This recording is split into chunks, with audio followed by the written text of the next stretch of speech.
2025 has been absurd for action anime. Every season felt like a new battlefield, studios flexing animation budgets, characters rewriting power scaling charts, and fans arguing on Twitter like their lives depended on it. So today, we're counting down the top 10 best new action anime of 2025. The shows that didn't just throw punches, they left impact craters. Imagine getting isekai'd into your favorite anime and the weapon you bring along is a sketch pad.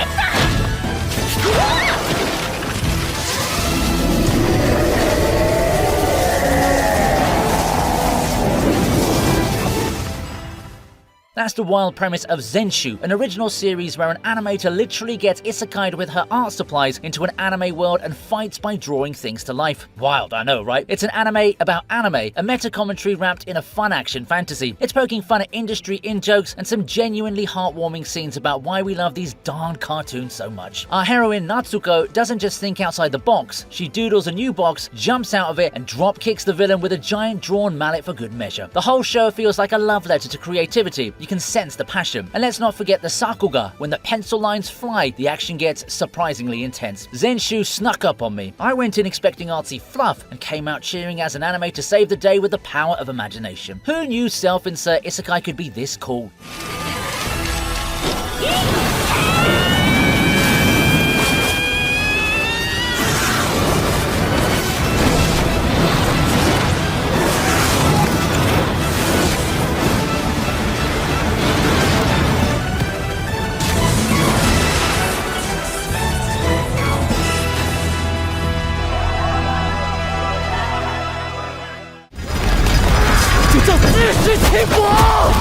Chinese animation has been leveling up lately.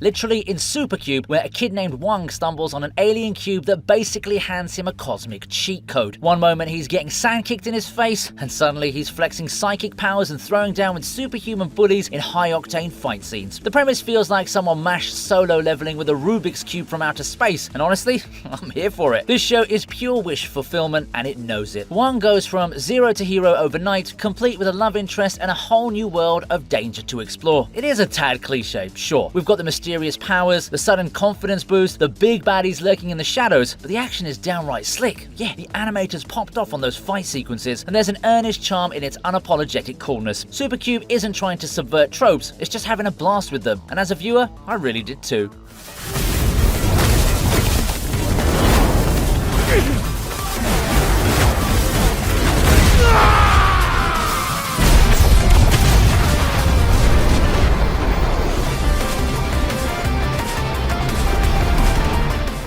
I just got back from Japan, and you'd think after spending weeks back, creator of Cowboy Bebop teams up with the director of John Wick.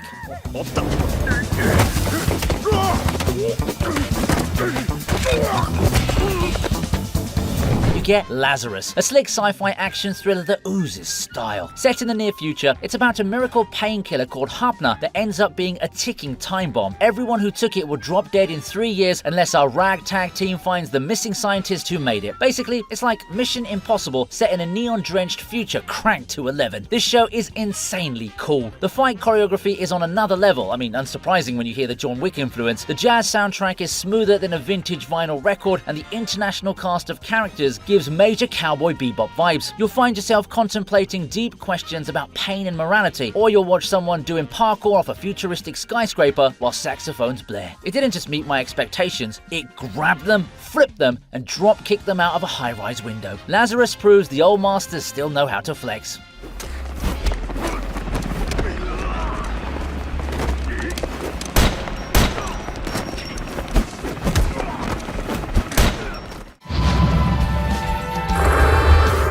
If you thought revenge was a dish best served cold, Scarlett's here to serve it flaming hot.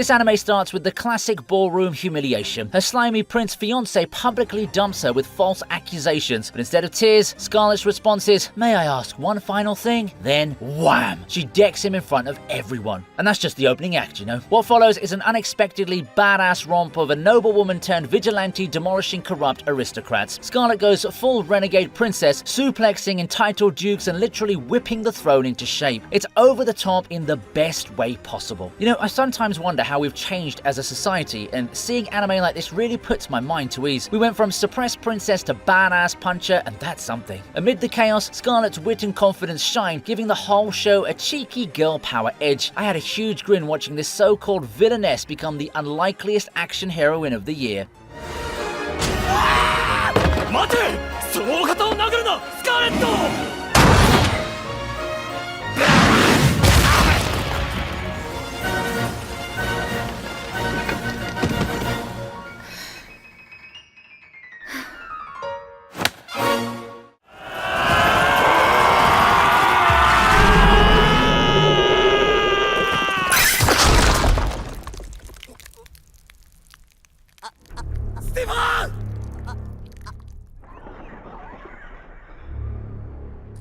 Demon lords in anime have done some wild stuff, but adopting a human baby might just take the cake. Cleaver Test tosses the script on your typical hero versus demon saga. After the titular Beast King wrecks a kingdom and slaughters its heroes, he finds a surviving infant prince and decides to raise it. Oh, and for good measure, he resurrects one of the dead heroes as his zombie mate to help with childcare. Now, this is a thing that happens. We have equal parts dark fantasy and bizarre buddy cop comedy. Cleaver Test himself is a growling OP monster dad learning about humanity, while his undead heroine sidekick grudgingly changes diapers and questions her life choices. The tone can go from grim, there's no shortage of limbs flying in battles, to oddly wholesome within just seconds. It shouldn't work, but it does. Thanks to sharp writing and sheer audacity, Cleaver Test manages to be brutal, heartfelt, and darkly funny all at once, like Overlord if he took parental leave.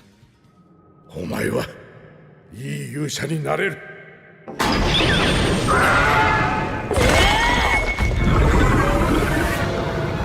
ずは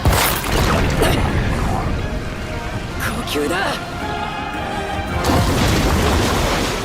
Meet Taro Sakamoto.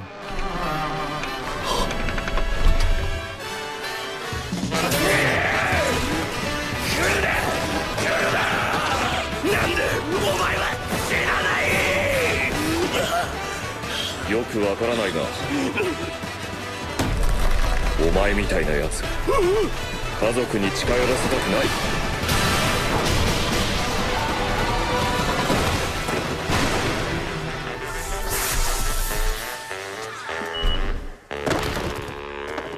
Former top hitman, current pudgy grocery store owner, and proof that a dad bod can be deadly. This guy left the assassination game to live a peaceful family life, but of course, the underworld just can't let him be. When old enemies track him down, Sakamoto doesn't grab a gun, he grabs a pack of frozen peas, discounted of course, and proceeds to dismantle goons with aisle 3 merchandising like it's nothing. This anime is an absolute riot. Sakamoto might look like he's one pork bun away from a nap, but the fight scenes say otherwise. They're creative, kinetic, and laugh out loud clever. Imagine John Wick if he traded his suit for a convenience store apron. And the best part, he never loses that wholesome dad energy. Between the slapstick combat and genuine heart, he really just wants to protect his family. Sakamoto Days delivers action comedy gold with a smile.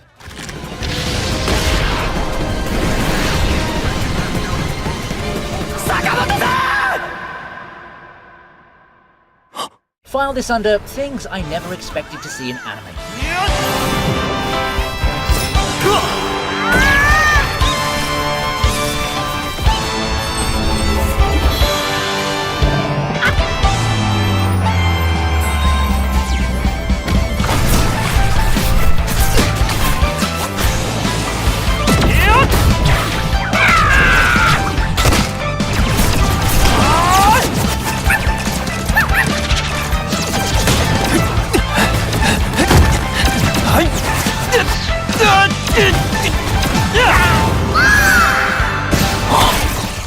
In this Chinese Xianxia epic, prodigy cultivator Fan Liangxiao is betrayed during a martial arts tournament and literally swallowed whole by his spiritual pet.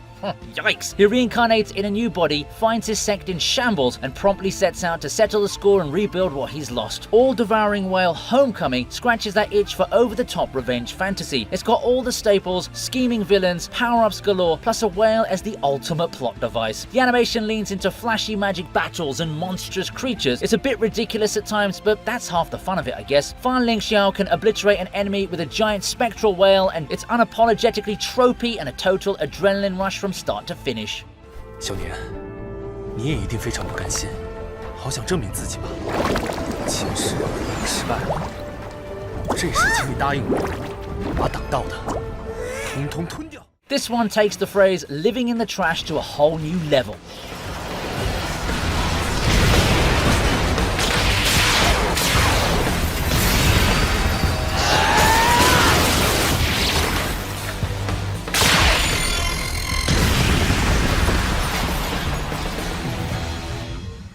Literally. Gajiakuta hurls us into a dystopian world where society's garbage and its unwanted people get dumped into a massive pit. Our boy Rudo is a street punk from the slums who's falsely accused of murder and chucked down into this hellish trash heap. Down there, everything the rich folks throw away mutates into monsters. If that premise sounds grimy, it is, but in a good way. Gajiakuta is stylish, grungy action at its finest, like someone blended Dorohedoro's aesthetic with a high-octane shonen anime. The fights are fierce and inventive. Rudo literally turns debris into deadly gadgets, MacGyver style, and goes to war against grotesque trash beasts. The underworld setting is surprisingly vibrant with its own twisted society. It's dark, it's edgy, but it's also a total adrenaline ride. By the time Rudo's rallying fellow outcasts to rise up, you'll be pumping your fist and smelling the metaphorical garbage glory.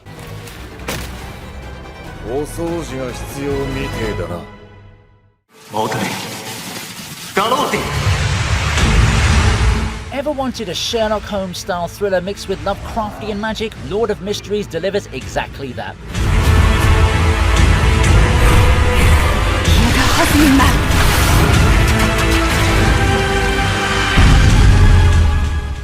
This sleeper hit from China drops a modern guy into a gritty, steam-powered 19th century fantasy world. Our protagonist wakes up as Klein Moretti, a student in a city that feels like Victorian London, if Victorian London had secret societies, eldritch gods, and people gaining superpowers by drinking spooky potions. The world building here is insane. There's an intricate lore of beyonder powers and occult rituals, and the show doesn't hold your hand. You gradually piece together how the magic potions and class-like sequences work. It's ambitious and utterly engrossing. You'll be watching a tense murder investigation with eerie supernatural undertones, only to find yourself knee-deep in a clandestine ritual that could drive a man mad. Imagine the slow burn mystery of Full Metal Alchemist fused with the atmospheric horror of Bloodborne. It's the kind of story that pulls you in deeper with each clue, and by the end, you'll be worshipping at the altar of this captivating anime.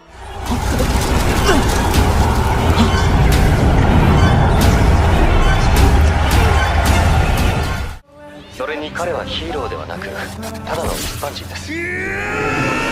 If there's one thing 2025's taught me, it's that even superheroes aren't safe from clout chasing.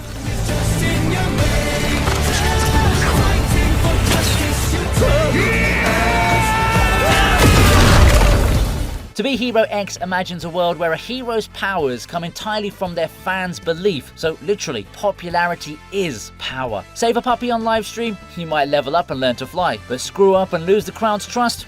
Say goodbye to your superpowers. This show is part satirical smackdown of our social media age, part absurd action extravaganza. It spoofs everything from hero tournaments to idol culture and delivers genuinely hype fights with a creative twist. I mean, you can clearly see that, but yeah. The animation quality goes unexpectedly hard, complete with a bombastic Samano soundtrack that makes every battle feel epic. This show really grabs onto you and makes sure you're hooked to it throughout. In the end, To Be Hero X is an all-out spectacle, and I loved every over-the-top second of it.